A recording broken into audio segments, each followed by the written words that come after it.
Hi friends, 69,000 शिक्षक भर्ती में एक बार फिर से आपका स्वागत है। और 69,000 शिक्षक भर्ती का ऑर्डर तो अभी आपको बताया 7 या 11 सितंबर को आएगा। फ़िलहाल 4 तारीख को जो आज होना था उसमें जो जजों की जो लिस्ट है वो चेंज हो गई है। जो रोस्टर प्रणाली होती है उसके तहत जजों का जो सेटिंग प्लान है वो चेंज होता रहता है। उसके अलावा उत्तर प्रदेश बीएड रिजल्ट कब तक घोषित होगा, ये रिजल्ट शिक्षक दिवस के दिन अर्थात 5 सितंबर को आने वाला है। तो 5 सितंबर की जो डेट है वो आपको पता है कब की है, तो आप समझ लीजिए लगभग आपका रिजल्ट सुबह ही 11-12 बजे तक आ जाएगा। नई शिक्षक भर्ती की विज्ञप्ति कब तक आएगी? नई शिक्षक भर्ती की विज्ञप्ति जो है वो 1.5 से 2 महीने के अंदर आपको पूरी भर्ती का लास्ट डेट भी लगभग आपको फ़िलहाल अलग अलग भर्तियों की डेट है, मैं आपको एक एक करके बता देता हूँ। सबसे पहले बात कर लेते हैं बीएड की, उसके बाद मैं आपको नई शिक्षक भर्ती की डिटेल देता हूँ। तो ये जो है लखनऊ विश्वविद्यालय द्वारा जारी किया गया है लेटर, आप देख सकते हैं, और इस पर डेट 4 सितंबर जो कि आज की है। तो उत्तर प्रदेश संयुक्त प्रवेश परीक्षा बीएड 2000 परिणाम कल दिनांक 5 सितंबर को घोषित किया जा रहा है। कुलपति चेयरमैन राज्य समन्वय उत्तर प्रदेश संयुक्त प्रवेश परीक्षा बीएड 2020 आज बताया गया कि परीक्षाफल घोषित करने की सारी तैयारी पूरी कर ली गई है। संयुक्त प्रवेश परीक्षा बीएड 2020 प्रवेश दिनांक 9 अगस्त 2020 को प्रदेश के 73 जिलों में 1089 केंद्रों में संपन्न हुई थी। 4,31,904 अभ्यर्थियों ने आवेदन किया था। 3,57,604 में इसमें सम्मिलित हुए। परिणाम घोषित होने के पश्चात सभी अभ्यर्थियों को प्राप्तांक, स्टेट की रैंक, कैटेगरी रैंक लखनऊ विश्वविद्यालय की वेबसाइट पर लॉगिन करके मिल जाएंगी। और यहाँ पर जो राज्य समन्वयक संयुक्त प्रवेश परीक्षा प्रोफेसर अमिता वाजपेयी हैं, उनके यहाँ पर साइन आपको देखने के लिए मिलेंगे। तो बिल्कुल ऑथेंटिक न्यूज़ है। कल 5 सितंबर में आपकी जो है इंतज़ार ख़त्म हो जाएगा। और ये जो चीज़ें हैं, बेरोज़गारी के ऊपर जो मुहिम छड़ी हुई है, इसका सभी बच्चे हिस्सा बने, क्योंकि रोज़गार सभी को मिलना चाहिए अलग अलग स्तर पर। और सरकार को ट्वीट करिए सोशल मीडिया के माध्यम से, उनको पता होना चाहिए कि युवा शक्ति में कितना बल है।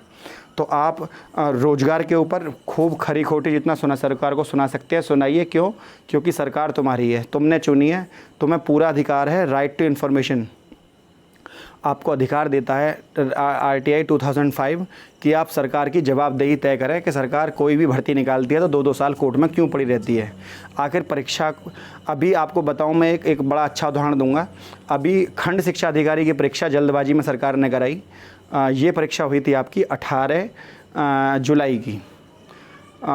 तो 18 जुलाई को ये एग्ज़ाम हुआ, 18 या 16 जुलाई में होता, आई थिंक सो। तो ये जो एग्ज़ाम हुआ इसमें केवल 46% बच्चों ने हिस्सा लिया और 54% बच्चों ने हिस्सा ही नहीं लिया। कारण था कोविड-19। 46% बच्चे परीक्षा देने जाते हैं, तो क्या सरकार का दायित्व ये नहीं बनता है कि जो बच्चे कोविड-19 की डर की वजह से पेपर नहीं दिया है, तो सरकार या तो उनको उनके जहाँ पर रेड जोन है उससे बच्चा बाहर निकल कर कैसे आए। तो सबसे बड़ी बात ये थी, लेकिन सरकार ने अपनी परीक्षा करा के छोड़ी। और 54% जिन्होंने परीक्षा छोड़ दी उनके बारे में गवर्नमेंट की कोई जवाबदेही नहीं थी, जबकि उन्होंने सबने फॉर्म भरा था, पैसे खर्च करे, साइबर कैफ़े पे गए, सारे काम करे उन्होंने। तो सरकार को यहाँ बनता है कि जो अभ्यर्थी छूट गए या तो उनकी परीक्षा दोबारा लेते और इस पर विचार करते। कि सबसे बड़ी बात है, एक सरकार का काम होता है कि सरकार उस पर विचार करते कि इतने सारे अभ्यर्थियों ने परीक्षा छोड़ी क्यों। दूसरा, जब आप किसी मुरादाबाद के बच्चे को और कानपुर सेंटर देते हो, तो एक बच्चा कोविड-19 के समय जो 100 किलोमीटर नहीं जा सकता, वो बच्चा 400 किलोमीटर की यात्रा करके कैसे पेपर देने जाता। तो ये चीज़ें विचारनी है। दूसरा, बीएड का रिजल्ट आपने दे दिया, काउंसलिंग प्रक्रिया जो है वो संबंधित ज़िले में होगी। ये भी आप यदि दूर रखेंगे तो बच्चा कैसे जाएगा काउंसलिंग के लिए। कुल मिलाकर समस्याएं बहुत हैं बीएड में। अभी आपको पता है 1 साल की फ़ीस कम से कम बीएड की 72,000 रुपये होती है। आपने सोर्स ऑफ इनकम की चीज़ें तो आप बहुत जल्दी रिजल्ट घोषित कर दिया, बहुत जल्दी आप इनकी काउंसलिंग करा लेंगे, लेकिन जहाँ रोज़गार देने की बात आती है वहाँ काम क्यों है।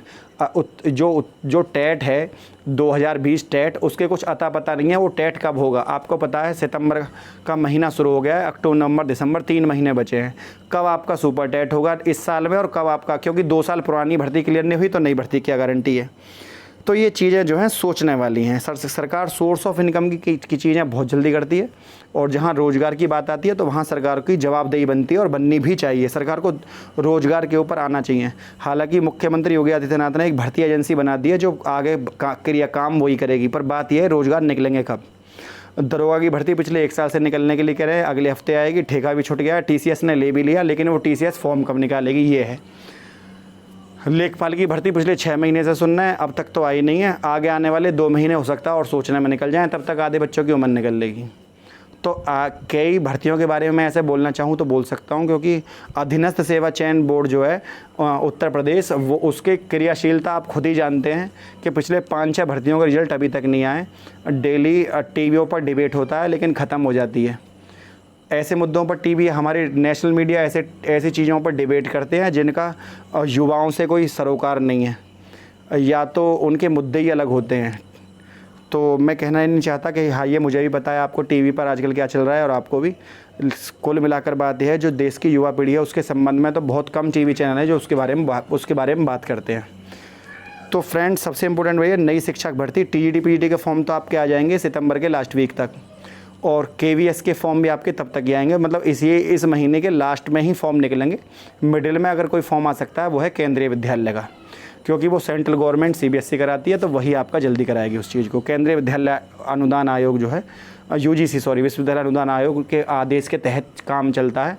उनको आदेश दे दिया गया है, जो अनीता मैडम हैं जो उनकी सीईओ हैं, तो उनके तहत आपको जल्दी ही फॉर्म देखने को मिलेंगे। फ्रेंड, यदि वीडियो आपको अच्छी लगे तो वीडियो को लाइक शेयर, चैनल को सब्सक्राइब करना ना भूलें। आज के लिए इतना ही। जय हिंद, जय भारत।